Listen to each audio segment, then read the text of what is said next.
I'm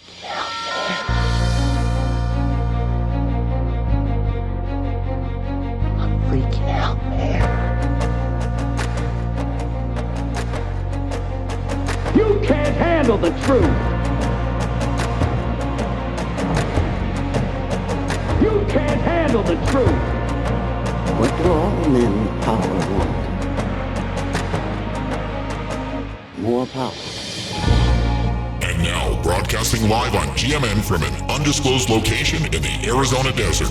Italian by birth, American by choice. Songwriter, poet, freedom activist, Luca Zanna with Love, Guns, and Freedom. All systems go. Don't tread on us.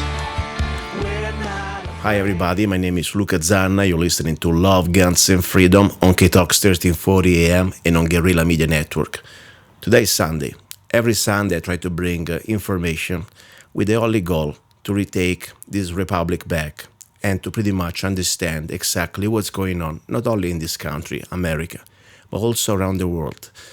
I really believe we are living in very, very dangerous times when it comes down to freedom, individual rights, and unfortunately, I wish all the things we're talking here, they were just a bunch of conspiracies. At the same time, I also see hope.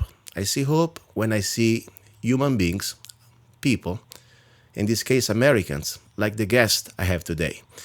People who are ready to pretty much sacrifice even their lives and their safety just to stand by the principles that pretty much this republic was founded upon. And that for me was one of the reasons why I was inspired to leave Italy and to come to America. And I'm not saying that everything is perfect. Of course, we are human beings and there is corruption everywhere. But if I had to look around the world in the last 5,000 years of civilization, a system, even if with its imperfections, but close to the idea of where human beings have rights, not privileges, I think America was the best example we ever were able to accomplish. And unfortunately, we see every day is disappearing. Now, today's guest, it's a very special honor for me to have him here. And he doesn't need presentation, but he will introduce himself pretty soon.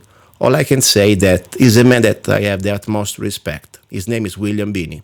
Mr. Binney, are you there? Yes, I am. Thanks for having me. Thank you, sir. And please, I would like to go straight to business. I would like to, first of all, let you yourself introduce a little bit about your professional background, because we must understand you are the person talking about some very important topics, and you have a lot of credentials to talk about these topics. Go ahead, please. Who are you? Well, I've served 4 years in the military and 32 years as a civilian working at the National Security Agency.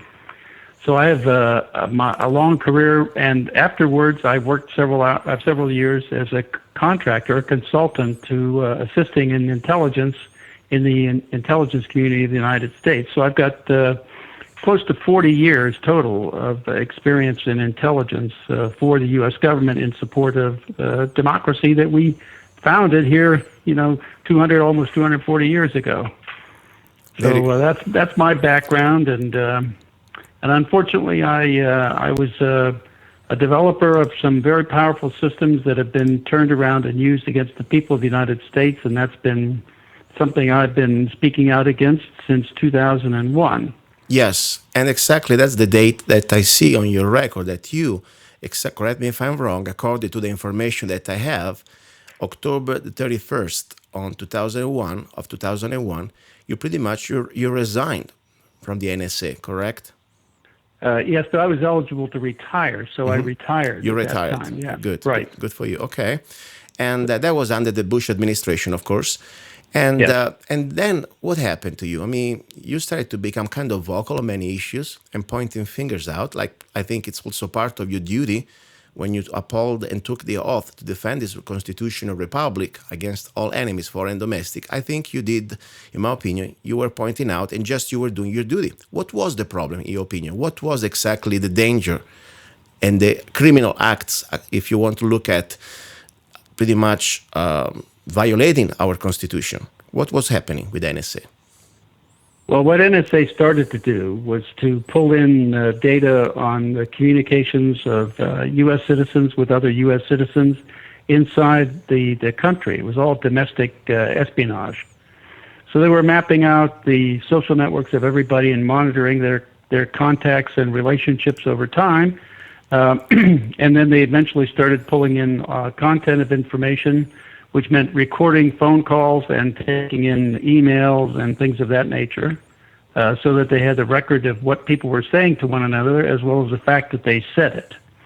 So they were basically violating the Fourth Amendment, the First Amendment in terms of Constitution, saying you have the right to free association. They were violating that the Constitution doesn't say that you have the right to free association as long as the government knows about it, which is what was going on. And the Fourth Amendment was that everyone has the right to privacy in their affairs, that the government has no business having records of their affairs and effects unless they have probable cause, can show that to a judge and get a warrant. Yes. And that's basically what they've been doing, is doing every citizen of the United States, approximately 280 million of us, who use phones and emails and so on. If you do that and use bank accounts or credit cards or anything, then you're being monitored and watched and collected. All the data has been collecting on you. So my problem was very, very simple. I couldn't be a party to the violations of all the constitutional amendments and the founding principles of why our country, what our country was formed. I mean, we fought a revolution over general writs, which is what the FISA court ordered on the Verizon. That's a general writ, a general warrant. Yes. For the data on over 110 million people. Now, the Fourth Amendment says, and this judges should have known this. I mean, they're supposed to know that the Constitution. I mean, it says that you cannot get data on a U.S. citizen unless you have probable cause, and name the place you want to get the data, type of data you want, and when you're going to go get it. And that's what that amendment says, and that warrant violated every principle involved there. Yes, and I would like to say this is a non-partisan show. I have no more party affiliation. I believe, especially since I became an American, that I'm an American first. And I realized that a long time ago, that doesn't matter which party, they are pretty much doing and continuing and pretty much pursuing the same agenda. For example, we know very well the Patriot Act under Bush started this very dangerous trend. But before even Bush, there were other programs under the Clinton that pretty much they were starting to record. Of course, never maybe at the same level like they're doing this Echelon used to do overseas. But Obama, for sure, and correct me if I'm wrong, I mean, I'm just reading facts, he never really improved anything, but I think also he went deeper and worse on continuing this agenda of unconstitutionality, for example, not only with the Patriot Act, but also with the National Defense Authorization Act, and also continue on spying and collecting data on everybody. What do you think? Yes, that's exactly correct. Obama expanded what Bush started. I mean, Bush was bad enough, but Obama has added much more in terms of budgets and capabilities to NSA and also CIA and others to try to accumulate data on U.S. citizens. I mean, and you pointed out the NDAA, National Defense Authorization Act, Section 1021 of that says that it authorizes the president to take anybody, have the military take anybody off the street if he thinks they're a terrorist threat. He can have them incarcerated indefinitely, giving them no due process or any rights whatsoever, even if you're a U.S. citizen. Well, that is directly analogous to Special Order 48 issued by the Nazis in 1933 after the Reichstag fire. It says exactly the same thing, and that's how they got rid of all their enemies. Yes, and this is giving me chills on my back because let me tell you, I mean, studying human history, not just American history, what we are facing here, it is something so bad, especially happening in this country. I come from Europe where we didn't really have basic Bill of Rights. Mostly the government gives you privileges. But here, what happens now, we're going before pre-Magna Carta. I mean, I don't even think in China they come to this point. They give you a phony trial and then they shoot you in the back. Here means that now the government has completely an unchecked power to any one of us. We can be pretty much kidnapped and thrown in the dungeon, no more jail, and never come out anymore, and even eventually executed. I mean, if this is something that doesn't give people chills, I don't care which party you're from. This is about, it's a human issue. It's a human rights issue. And this is disturbing that it's happening and people do not have enough concerns, in my opinion, at least the average person out there. What do you think? I mean, this is something that are we ever going to get back? Because this is scary, honestly. Yes, well, the only way we can get it back is if we all stand up and start objecting to this and embarrassing the people who are supposed to, I mean, everybody that's in Congress Yes. and in the White House and in the courts. Anybody who supports this activity is, in fact, violating their oath of office, which was their oath of office is very simply put to protect and defend the Constitution against all enemies, foreign and domestic. Exactly. Well, I mean, here we have nothing but a bunch of domestic enemies of our Constitution, and nobody's standing up to defend it. Yes, I agree. And this is not just Obama. Obama, at the end of the day, is just the man that would put his final signature on this piece of abomination called legislation. I mean, there is a Senate, there is a Congress, and there is a list of congressmen and senators who voted for this. And this is more than just a man. I mean, like Hitler, he didn't do everything by himself. He had enough people to support his thoughts. Now, another thing that we need to start to probably understand, when we have a government, or at least part of a government, who has unlimited power to control every aspect of our lives, and I mean, you know, everybody got their private life, and sometimes there be little secrets, and doesn't mean that nothing bad, but could be something embarrassing, especially if you are in a political career, like a public figure, like could be a federal judge, or maybe a Supreme Court judge, or a congressman. Is it possible, and is it just a speculation, but I'm just guessing and asking a question, is it possible that maybe the same tools that the NSA has to spy on every aspect of our life could be used to blackmail some of the legislators of the judicial system, people that we have in position to keep these check and balances that we used to have? What do you think? That's absolutely, certainly that is a very clear threat. I mean, because I think that's what they're doing with the people. They're using it, for the example, against people who are trying to join the Tea Party or to get 501c3 authorization, you know, for their groups to be politically active, or as well as other activities, to get tax-exempt status. I mean, they use that because, you know, the IRS has access through the Special Operations Division of the Drug Enforcement Administration to the NSA data. Wow. So they go through that group to get into that data. Oh my gosh. And so that gives them a view into the entire social network of everybody involved in the Tea Party. And if you're in any way connected and you're applying for 501c3, they could know about it by looking at that data. So, and everything else, I mean, doesn't mean just be the Tea Party. They can pretty much now, for what I understand, the NSA can, the IRS can tap on these special records to pretty much check everything you do, even from your... Yeah, and check everybody, including the Occupy groups, anybody. It's any political activity. I mean, it's going to be... I'm sure it's going to go back and forth between which party is in power in the White House. I don't even think it makes any difference anymore. I mean, seriously. Yeah. Well, I mean, it's the Republicans will use it against the Democrats, and then the Democrats will use it against the Republicans. I mean, this goes back in time. That's what Nixon did back when he was in. Yeah, and by the way, I mean, let's... it's very similar. You were there. I was even probably born there. But Nixon, I mean, I was born, but I was a child. I was in Italy. Nixon got in trouble because he was spying probably on a couple of people, right?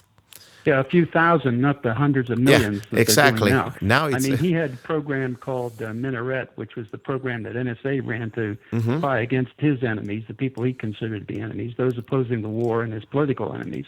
Yeah. And at FBI, it was called COINTELPRO. Yes. And at CIA, it was called Chaos. Those three programs were all coordinated in attacking the same enemies list that Nixon had.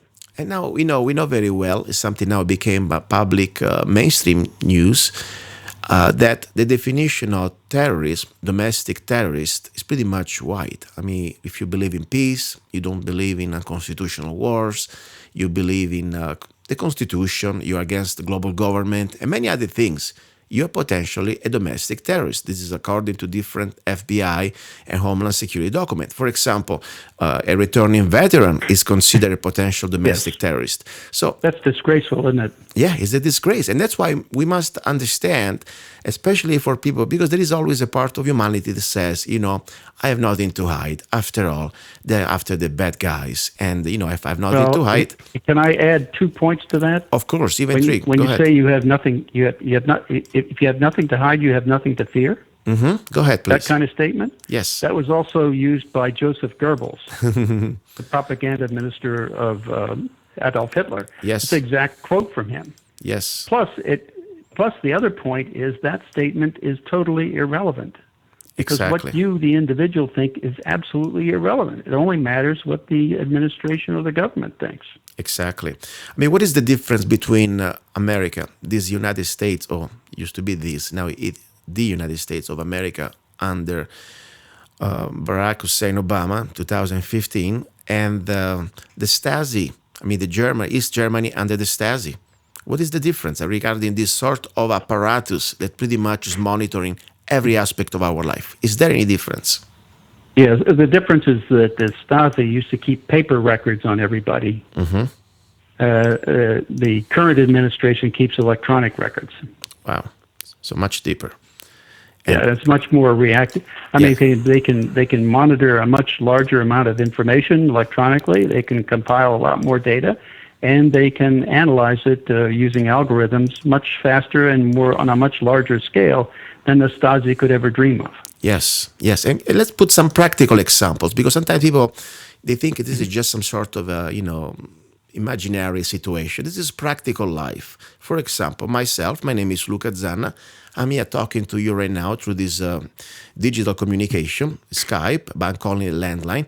I'm sure this phone call is being monitored, correct? Or at least recorded? Well, it's probably recorded, yeah. Yes.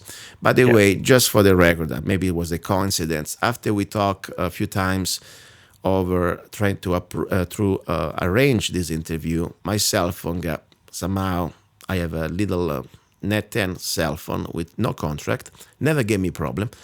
The blue got locked for a few hours. Maybe it was just some magnetic field from the sun, I want to see. But the problem is that I had another phone with another number, always from a Net 10, and it was working fine. So just for the record, little bit of news and gossip. I don't know. But question. Now, this is recorded. And where they storage all these conversations? Because it's a lot of data, by the way. Is there a specific place in America that they storage all this data? Actually, it's a number of places. If you look on the web, if you Google a program called Fairview, Fairview, and NSA, just do Fairview NSA, and you'll see all the tapping points on the fiber optic network. There's about 80, somewhere between 80 and 100 of them. Wow. And it's all around the United States. It basically maps to the population disposition or density of the United States. Mm-hmm. And so those have limited storage capacity in individual sites, but also there are much larger sites for long-term storage, like Utah, San Antonio, and over at Fort Meade. They're building a 3 million square foot facility over here at Fort Meade now. After they just broke ground for a 600,000 square foot facility over there to store data. Now they're building a 3 million square foot facility. Now gosh. That's 3 times the size of the Utah facility. That's amazing. So, is there any... those are the places where they store things for long periods of time. Yeah, that means but forever. The others are much shorter periods. They probably have a window of, especially for phone calls, which I think my estimate would be they're recording on the order of 80% of every phone call in the United States. Wow, 80%. And they probably have a window of somewhere between 20 and 30 days to get back to it and look at it. Mm-hmm. That's how Tim Clementi, the ex-FBI agent, could go on to CNN right after the Boston bombing, if you recall. He went on CNN and said that the FBI was currently questioning the wife of one of the Tsarnaev brothers about the phone call that they had prior to the bombing. Mm-hmm. And that if she didn't tell the truth, why the intelligence community and the FBI had a way of getting back to what was said on that phone call. Well, that's because it was recorded. Wow. So So there's a recording there. They record everything. That they can get back to. Wow. And nobody, in the government at this point, because I think the federal judges and the Supreme Court, pretty much everything is fine, I guess, right? According to the system right now. There is nobody. Well, they're not actually. You know how they say this is all legal and everything's above board and all that. Well, that's first of all, that's why the telecommunication company had to get retroactive immunity for all the crimes they were committing. And also, they have a bill floating around down in Washington now. I don't know whether it's passed or not yet, but in there is one of the sections was was to get retroactive immunity for the internet service providers, again, because of all the crimes they've been committing. Yeah. But again, the government is fighting as hard as they can to keep a case that I'm supporting, which is Jewel versus NSA. And that case is moving its way toward the Supreme Court. And because of Edward Snowden and all the material he's released, as well as other material from Mark Klein and various other people, and including affidavits that Tom Drake and I have signed, and also Kirk Wiebe have signed affidavits in support of that lawsuit, because it's challenging that constitutionality of NSA collecting all this data on U.S. citizens without having any warrants. Yeah. And they're fighting to keep that out of the Supreme Court, because if it gets up there, it gets declared unconstitutional, then everything the government has done, all the laws for giving retroactive immunity fall. Those are no longer valid, and all those people are now liable for everything they did. And the reason it is that way. Very simply put, you cannot pass a law that does not conform to the Constitution. If it violates the Constitution, it's not a law. And that's why they're trying as hard as they can, the government, to keep it out of the... If they believed that what they were doing was legal, they should have supported moving that case right into the court. In fact, what they did with the case that a friend of mine, Chris Hedges, was a member, a supporter of that lawsuit, or one of the complainants, was Amnesty International versus Clapper. And that case did make it to the Supreme Court. And the way they got that thrown out of the court was they had the Solicitor General of the United States lie to the Supreme Court to get that case thrown out. He said that basically that if anybody was in a court of law or any of the data that NSA was collecting was being used against them, that they would be told, because they have the right to discovery challenge, right? Yes.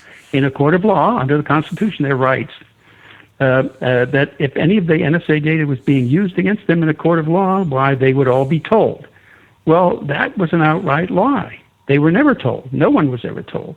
In fact, when we addressed that issue to the President's Civil Liberties Oversight Board, they told us very simply that, from now on, everybody's going to be told. Well, what about all those thousands of people you put in jail because of that? Yeah. I mean, that's perjury. They perjured themselves in all those cases, as well as perjuring themselves to the Supreme Court. And the Supreme Court, if I were on the Supreme Court, I would demand that case be reinstated, and it be reinstated with prejudice against the government for lying to the court. As I said before, and this is just my speculation, of course, how do we know that maybe even the men and women sitting on the Supreme Court, they don't have something maybe to hide, or maybe they've been blackmailed, because with this type of technology, they pretty much can dig every aspect of your life. And we know very well that even private life, they're supposed to be private business. But when it comes down to this sort of public figures, could be devastating, some maybe sexual choices or some private habits, or who knows? I mean, I don't know, but for sure, something that could be very dangerous to compromising pretty much honesty and integrity. Now, are there some specific keywords? Because, the point is, I came all the way to this country, and one of the things, I'm not a tough guy, I'm a regular guy. I didn't serve in any army. I'm just a regular guy. But I said always to myself, I didn't came to America to be a coward. I didn't come to America to be a slave. I left Italy and Europe because I wanted to be a free man, for whatever freedom means, or what is left of this concept of freedom. So, NSA, I know you're listening to me, and I really want to challenge you, and I know you're the expert. And you tell me that there are some, the question is, are any type of critical keywords that would put you on the NSA watch list? By the way, I'm already on some list, I'm sure about it. What would you say? If you can give some advice. Yes, there are. In fact, there's a whole dictionary list of words, and that's actually some of the material that the Snowden documents showed was very clearly they have a dictionary word selection process that they go through with the X key score program that lets them interrogate all this data. Okay, give me 3, please. So- Can you give me 3? Can you help me out to be on their list? For example, some of the words were published, like the Department of Homeland Security, which also looks into the NSA data, had their list of words, and one of the words on there was the word pork. Pork.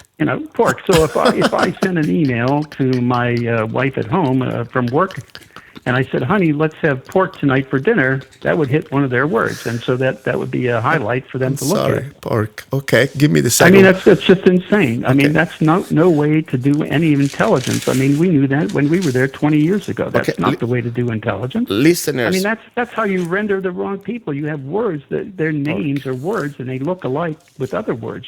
Okay, pork. And so when you make those mistakes, you render the wrong people, or you kill the wrong people, or whatever. You drone them. You drone them. You're right. That's not the way. That's not a disciplined intelligence way, and that's why they're failing so badly. I've been calling it. They talk about the needle in the haystack, and it doesn't help to make the haystack orders of magnitude bigger because it makes it orders of magnitude harder to find the needle. Wow. Well, I just called everything that's happening: the Boston bombing, the Times Square bombing attempt, the underwear bomber, all of that, the shoe bomber, all that stuff, even 9/11, all that. I call that a data bulk failure. Yes. Because they're collecting so much data, they can't find anything that's important. Mr. Binney, maybe they are not stupid. Maybe they're just doing by design. I mean, sometimes people say President Obama is failing us, he's not a smart guy. I think they're doing exactly by the book. I mean, they cannot go out and say, we are planning to do this, this, and this. No, we want to look like we're doing our best, but sorry, like 9/11, I'm sorry, we could not do enough. No, I think they had more than they're trying to tell us. Now, pork is the first they word. are. It's that, I know that. And that's what I've been trying to say, too. The whole idea was to build a bigger government, get a bigger budget, and not solve the problem. So, because if you solve the problem, you see, you can't use the problem to get more money. Exactly. Now, so you keep the problem going, and my sense of the vision statement for the military-industrial intelligence complex is keep the problem going so the money keeps flowing. Exactly, and you're right on. And so I've been saying for years now that they've traded the security of the people of the United States and the free world for money. Yes. And that's why we had 9/11, because they didn't want to solve the problem before 9/11. Yeah, and by the way, President Eisenhower, in his last speech, farewell speech, pretty much tried to warn us there. And yes, you're January right 1960, yeah. Yes. Now, we'll go back to 9/11. Just let's go back 1 second to these keywords. I'm taking notes because I'm going to have a little poem I'm going to do pretty soon. I'm a little poet by hobby. So pork is a bad word, and you get on the list. Very good. Second word that you're going to get you on the NSA list, please. Well, I assume that they have all the words that would apply to Al-Qaeda and the names of people. And, Al-Qaeda. Okay, let's just keep it simple. Al-Qaeda, pork. Yeah. Good. Yeah, and maybe Hamas and Hezbollah and, what if I say Obama is a bad word? I mean, is it put me on the list? I wouldn't think they'd have that on the list, but you see, the problem with that is that when you put those words on lists like that, you get all these reporters all around the world talking about Al-Qaeda and all this, and that sucks up everything they say. It all gets dumped on the analysts to try to see and look through. Okay. That's the problem with it. Okay, pork, Al-Qaeda, and I say Obama, just because it's me, I think that, I'm just guessing. Okay, now, every listeners, if you want to do some patriotic jest right now, okay? First of all, we show we are not afraid. The moment that we are afraid, this is going to be like Nazi Germany, 1934, everybody starts to freeze, And that's why the dogs start to come for your throat. No, we're going to show them that we're here. And I don't care about their drones. I don't care about their black ops. I don't care about anything they can do to this body. I'm here as a free human being. I'm here as a new American. And I'll challenge you, devils, with 3 keywords. And I hope I'm going to be on top of that list. Otherwise, I'm not doing my job fairly enough. And I would like that you listeners and all my friends and guys listening this conversation and this recording, because I'm going to also put this out on YouTube for the next generation after us. we will try to challenge, start to use these words as many times as you can in your phone conversation. Think about it, 280 millions of us, 300 millions. If everybody of us today starts to say, Obama, pork, Al-Qaeda, or whatever sense you want to put it. You want to put Al-Qaeda, Obama, pork, or vice versa. Find your different type of, order. Use it every time you can. Their computer, I know it must be a super powerful computer, but if we got 300 millions of us, every day we wake up, get the phone and call a friend, say, how you doing? Good morning, pork. And how's it doing, Al-Qaeda? By the way, don't say hi to Obama. Yep. That would be fun because we are all going to be on that list and we're going to mess the world pretty heavy. Don't you think it would be fun? And don't you think don't forget to put it in your emails. In your emails, you're right. Yep. So, very good. I'm glad. This is very proactive. It's not just talking about the problem. We want to solve the problem. In my opinion, as a human being, I say, don't be afraid, but let's expose them that we are here standing together, regardless sometimes we have little differences of opinion on other issues, but now we are united as Americans, as a human beings against tyranny. Simple as that. And you see, it wasn't just about Bush. It's also Obama. There's some other things you can add to that, though, too. Go ahead. When you're on Facebook, yes. put it there. If you now. Tweet, put it there. Mm-hmm. If you send messages on your phone, send it there. Mm-hmm. Just put words in there anywhere, and you'll get the same effect. Excellent. By the way, it's funny because this is not really funny. I mean, I grew up in Italy listening to stories from my grandfather about fascism, Mussolini, how people were dragged in the middle of the night out of their homes and beat up. And I come here and I see this is almost like a techno-fascism, even worse, as you said, because before everything was on papers. Now it's everything real time. But doesn't matter. Maybe that's why I'm here. Maybe that's why I need to fulfill my destiny along with my fellow Americans and try to face together this evil. Now, yes, we're standing up and fulfilling the responsibilities of citizens of this country. And that's what I was going to say. People like yourself, Mr. Binney, I'm so happy. And so you made my day. More important, you made my journey as a new citizen of this country really almost fulfilled because I came here with an ideal of America. Of course, as I said, we are made, every country is made by humans and there are always mistakes and nobody's perfect. But when I left Italy, I came with an ideal of justice, freedom, a basic bill of rights that no other country ever had. And I came always with an idea of American men and women, especially coming from Anzio, a little town on the Tyrrhenic Sea.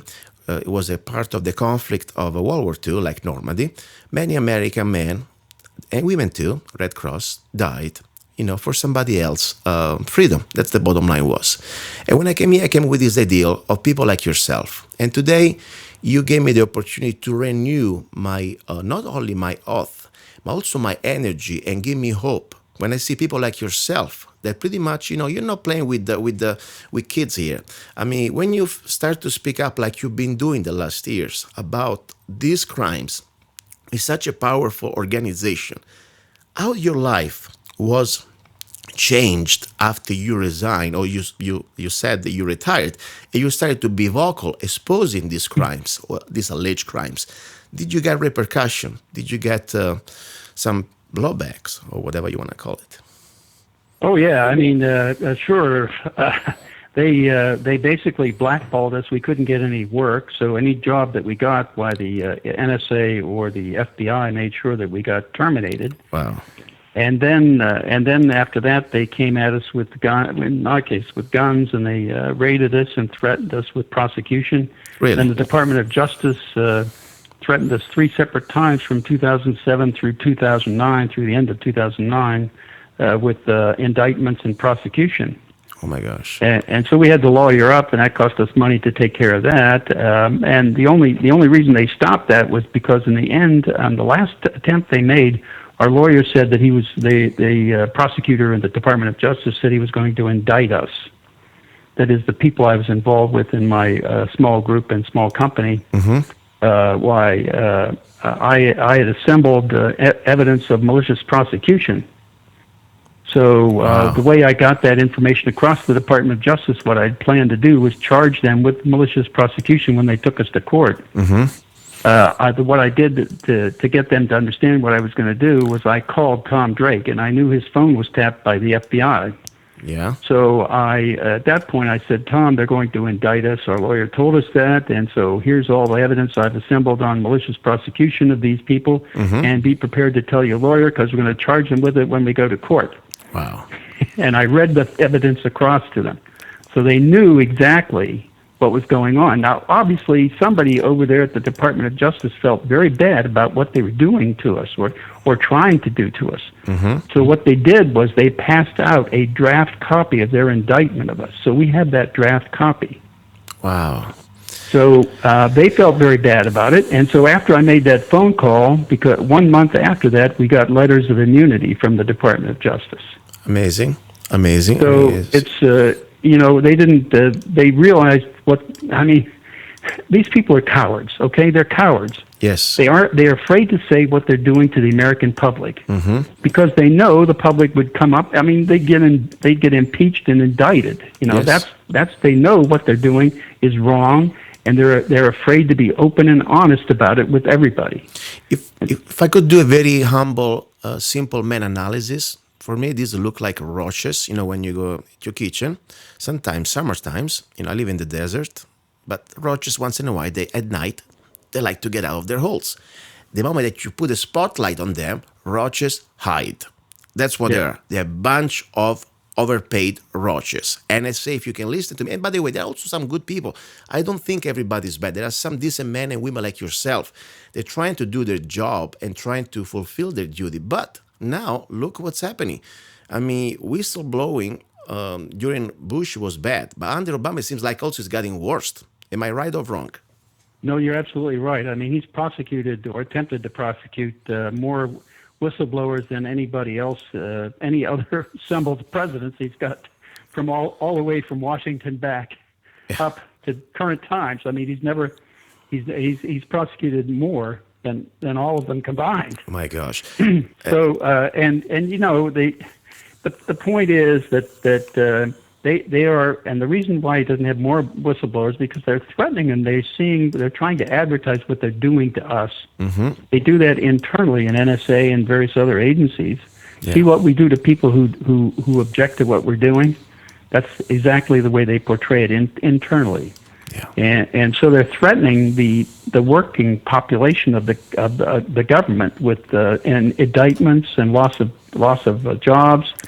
And loss of financial support or anything else, and they're just basically making everybody afraid to do anything. Yeah, think about it. This is just exactly what the KGB, the STASI, the Gestapo. This is traditional procedures for dictators and totalitarian states. Exactly, and you know what? This is a message for everybody, for the Bushoids or Obamanoids. Please stop for a moment playing politics. And now, since the guy in charge, for whatever is in charge, I think he's a puppet, but still, supposedly everything stops, the buck stops with him, Mr. Obama. Think about it, what the words we just heard. I mean, this is something that the left or the Democrats, whatever you want to call themselves, you used to somehow try to expose Bush for his war crimes or for his crimes against the Constitution. And I was with you. I understand what you were right. But now look what Obama is doing. Why don't we all stand up together and stop playing this party game, and we all finally start to say, stop. We know that this is a scam, and Obama, you are as bad as the other one, even worse, because these are facts. This is not a political speech. I'm not trying to save anybody's man here. This is not a partisan issue. Now, Mr. Binney, what you say is so serious because, let's visualize, for example, a working man working for an agency with a mortgage, a family, a wife, maybe a couple of kids, and he wants to do the right thing or she wants to do the right thing when she sees or he sees evil or corruptions or criminals acts. And he can't say that because the moment that he opens his mouth, he's going to lose everything. He can't even afford anymore to pay his mortgage. I mean, this is so serious. Right. That's what they depend on to make sure that everybody stays quiet. Yes. And anyway, you're retired, so you're still collecting your check from your pension, I hope, right? Yes, I'm still retired. Although they did try to take that away too. Really? Yeah, they did. Senator Wyden from Oregon stopped it though. In the Intelligence Committee.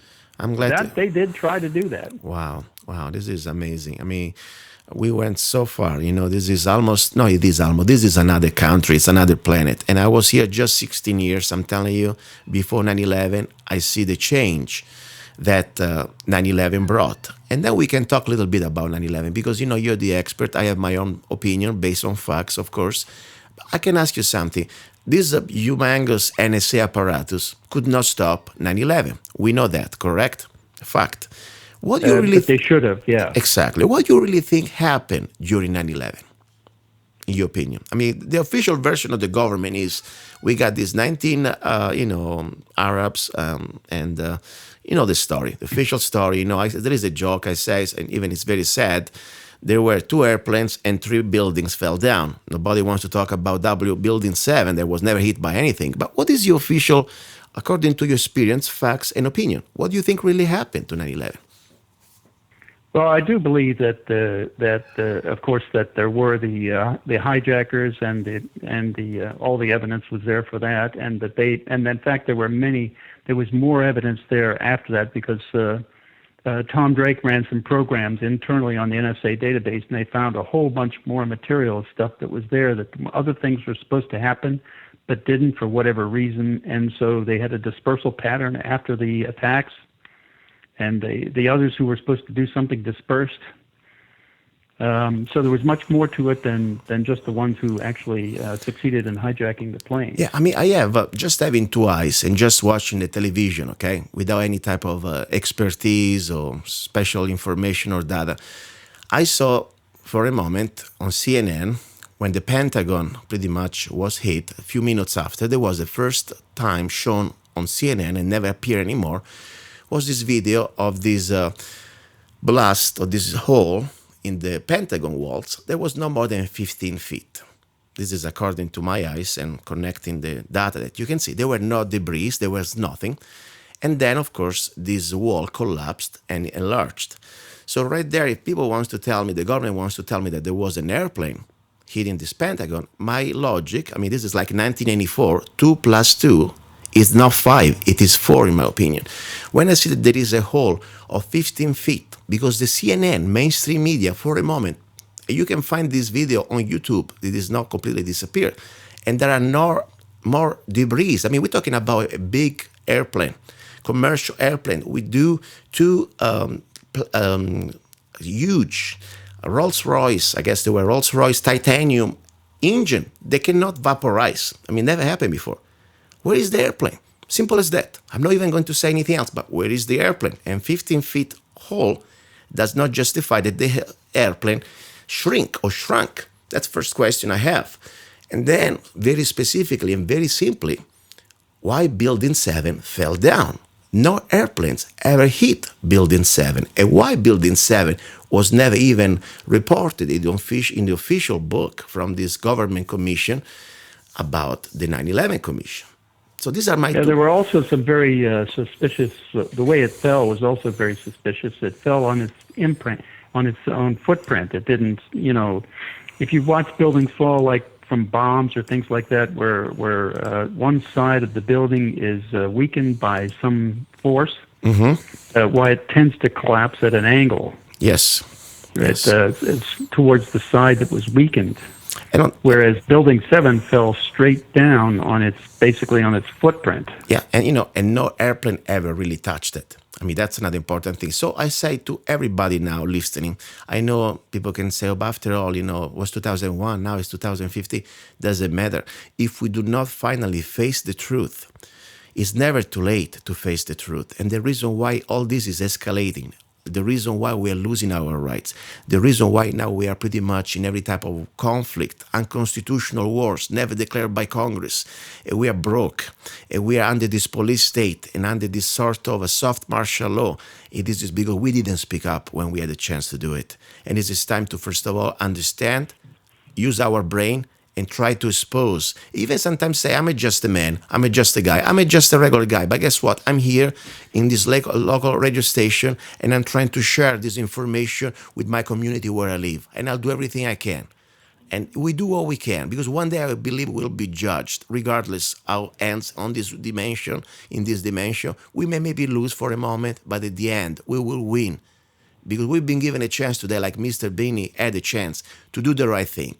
And I'm so proud of you, Mr. Binney, and your family, because I don't want to ask you something, but your family must have been go through some hard time too, to be supportive with you. I mean, am I right? Oh, yes, absolutely. I mean, my wife was prepared. She said, I think we should leave this country. Wow.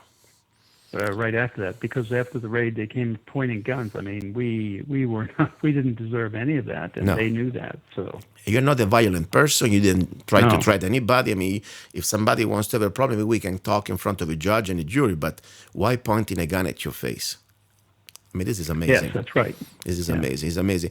And that's all I'm saying. You know, we are here, and the purpose of the show and the purpose of this conversation, it is not to make anybody entertain. It is about to open your eyes. This is happening in America. What used to be the land of the free, home of the brave. And I'm sorry if to say, now I'm using this past tense or whatever it is, used to. Yes, used to. Now we are the land of the free, home of the slaves. It is true.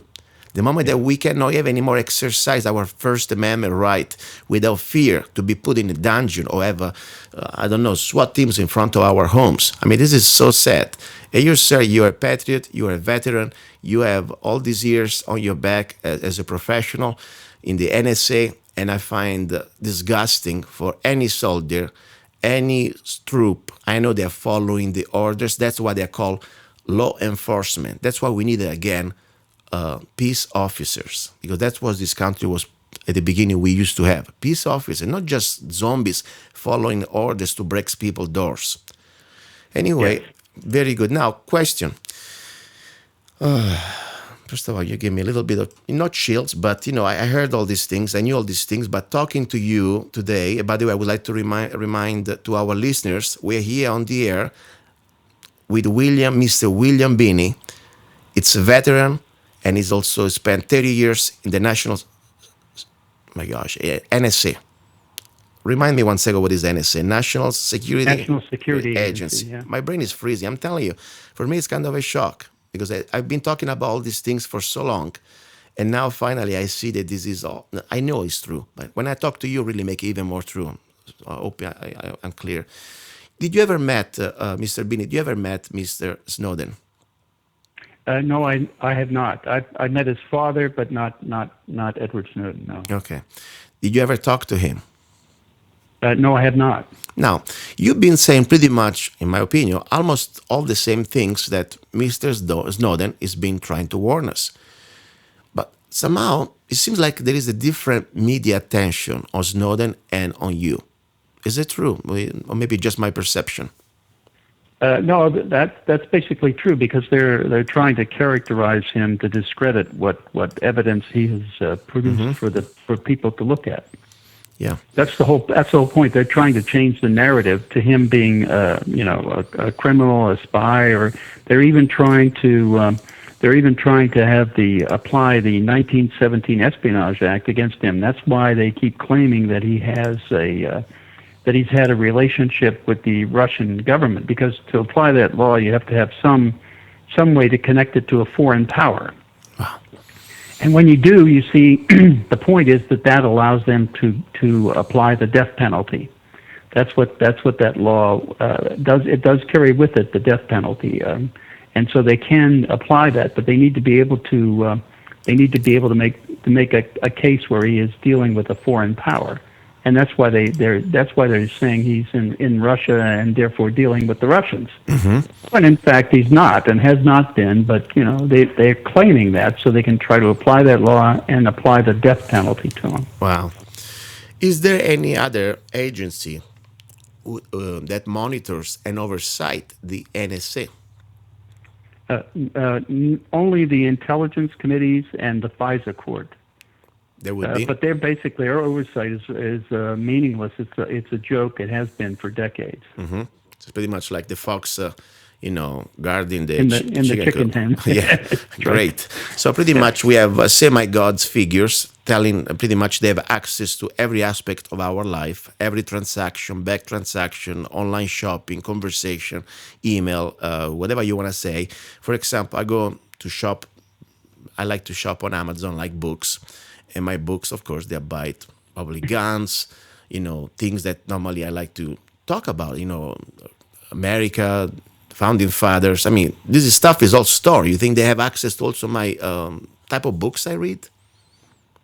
They did make an attempt to get the library records. I still think they can do that, but the American Library Association opposed them in a legal battle. And as far as I know, I think it was for a national security letter issued by the FBI. They won that case. Oh. So I mean, the Library Association won that case. For what we know. So I thought that was one of the few wins that came down with the battle that's been going on here for years. And let's not also forget that anyway, Amazon, for what I remember, a few months ago, somehow is renting or leasing some servers to the CIA. So I don't know exactly how much involved they could be right now. Question. There is another important thing. How the NSA is working with to collect this data around the world, okay? Do they work with other countries' national security agencies, or they just pretty much have power to infiltrate every node or every type of communication? I mean, do they have like some sort of agreement with other national security agencies from other countries, or they can just pretty much go straight to the nodes of these other countries' communication system? Actually, there are three ways they generally do it. One is to get cooperation from the telecommunications company or the internet service providers around the world, and if they do that, they pay them for the data that they transfer to them. Otherwise, they can go with the local government and their equivalent intelligence agency and have them front for them with the companies within that country. And then get it that way. Or if they can't get cooperation either with the companies or with the governments and their agencies, they can unilaterally do it, like they did with the Cisco, between the main centers with the Cisco and not Cisco, not the Cisco routers, but between the Google centers, the data centers, when they were transferring data back and forth. Even Google didn't know those fiber lines were tapped. Wow. That's what they did. They did a unilateral tap on those lines. Interesting.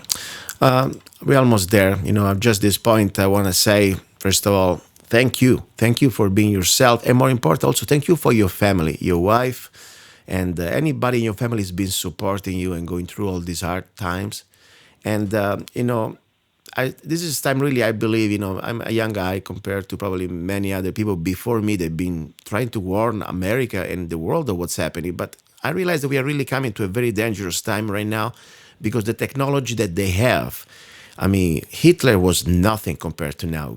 Hitler didn't have this technology. This is called techno-fascism, in my opinion. They can pretty much now not only control every aspect of our life, but let's not forget, the Congress just a couple of years ago approved that we have now, lawfully, according to the law, more than 30,000 drones ready to fly over our U.S. skies. And we know very well that this is called factor like facial recognition, voice recognition, and all you have to do is put some data, and they can track you not only through your email or phone, but they can pretty much spy on you wherever you go. Correct me if I'm wrong about that. Correct? No, that's right. In fact, if you think back, if George III had this power back 240 years ago, George Washington and the Continental Congress wouldn't have made it to square one. No, you're right. And also, let's not forget, this is a phrase that I don't have right now, the audio file, but I'm paraphrasing it, from Mr. Eric Holder, Attorney General, that pretty much says that it's okay to kill U.S. citizen on U.S. soil if they have to. I mean, this is now something that I will find the file, I will play it. So it's kind of disturbing now because these drones, they're not just used for spying, but tomorrow, let's say there are no soldiers or peace officers or law enforcement or humans. They want to pretty much do what the Nazi used to do, knocking people's doors. They don't need anymore. All they need is some sort of... It's a violation of the Sixth Amendment due process and all. Yeah, but now you know very well. They're denying the... And that's my point. These people are cowards. If they wanted to scrap the Constitution? Why don't they come out and lay it on the table and say to the American public, we're scrapping the Constitution? Because that would be open, declare war. And maybe out of 300 million people, maybe there would be even just 5% of the population, like during the Revolutionary War, they would say, sorry, can't do that. And we will, even if we have to die, we will stand together to defend our rights. Mr. William Binney, it's been my honor, my pleasure to have met you. And I pray for you and your family, and our listener will be praying for you. And if there is anything we can do, are you writing a book, or you have a book out we can buy to support you, or whatever you can do, you have a website, tell us what can we do to help beside the prayers. Well, I don't have a book, but I'm involved with various organizations like the Government Accountability Project in Washington, D.C. They have a whistleblower.org site. I'm also involved with exposefacts.org, which is soliciting other whistleblowers to come out and expose criminality, corruption, and fraud, waste, and abuse. Okay. So I'm trying to get involved in these organizations that try to help bring information out so that the people can at least have a chance to be informed and know what's going on. Thank you. Thank you very much. And please be in touch. And if there is anything else we can do here from Arizona, we'll be happy to help. Okay. Thank you very much, too. Thank you, sir. Thank you. Right. And you've been listening, and you're listening to Love, Guns, and Freedom with Luca Zanna. Don't go away. We'll continue in the second hour. He's a songwriter, a poet, a rifleman. I'm not afraid. And a constitutional activist. I'm not afraid. Italian by birth. I'm not afraid. American by choice.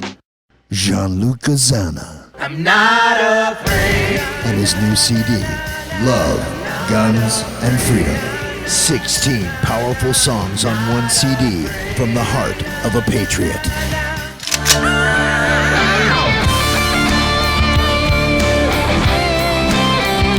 For download or to order the CD, go to www.lovegunsfreedom.com. That's www.lovegunsfreedom.com. Lyrics for your mind, music for your heart.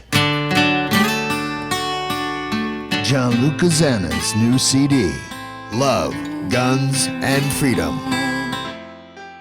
Have you ever met someone on an online dating site and thought, wow, this guy is perfect for me, or she is simply amazing, only to find out they were hiding a deep, dark secret? They plan to vote for Hillary. FreedomLovers.us was created for singles who want to exchange ideas and a love for freedom. People who are looking for solutions to create and defend freedom in the real world, and at the same time, getting that once-in-a-lifetime chance to find their true soulmate. Whether you are interested in meeting your soulmate, making new friends, networking, or hanging out with that like-minded liberty lover, visit FreedomLovers.us. It's the first free dating site and community. So patriots, don't waste your time with other dating sites. FreedomLovers.us is the place where like-minded singles really click.